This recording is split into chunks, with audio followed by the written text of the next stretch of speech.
Забелешки за неносење на уставните измени, за дискриминација и говор на омраза кон бугарите во земјава, но без суштински забелешки на содржината на документот и неговото спроведување, биле коментарите кои ги дале припадниците на бугарската заедница во Македонија на предлог акцискиот план за заштита на правата на малцинствата. Како што дознава Телма, на партиципативниот форум организиран за документот од страна на Агенцијата за остварување на правата на заедниците, кој се одржал во клубот на пратениците на почетокот од декември, биле поканети сите здруженија на бугарите во земјава, а на средбата не дошло само едно од нив. Представниците на бугарите зеле збор на состанокот при што фокусот го ставиле првенствено на нивната положба во општеството, а не толку на содржината на документот во кој таксативно се наведени чекорите со временски рок за нивно спроведување, а кој треба да е подобра заштитата на правата на малцинските заедници во земјава. Акцискиот план за правата на малцинствата пак е услов без кој Македонија нема да може да го отвори првиот кластер од преговорите со Европската унија, дури да ги усвои уставните измени, а тој треба да биде одобрен од Европскиот совет.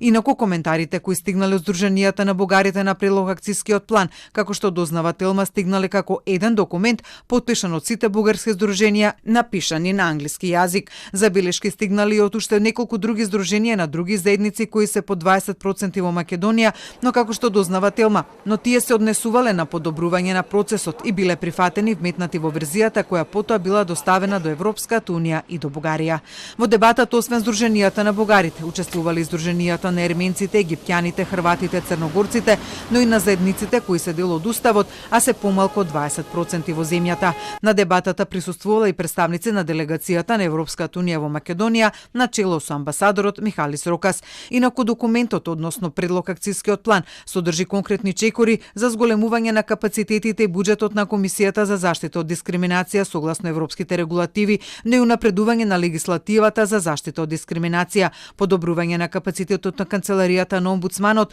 но и законот кој регулира неговата работа. Се предвидува и носење на национална стратегија за недискриминација 2026-2030, носење на закон за правична застапеност, но и усогласување со него на законите во областа на државната и јавната администрација и јавниот сектор. Акцискиот план предвидува и јакнење на човечките ресурси во Агенцијата за имплементација на јазиците на заедниците по 20%, односно вработување. Документот предвидува и превенирање на говорот на омраза во јавниот простор со обука на над 60 новинари до 2028 година.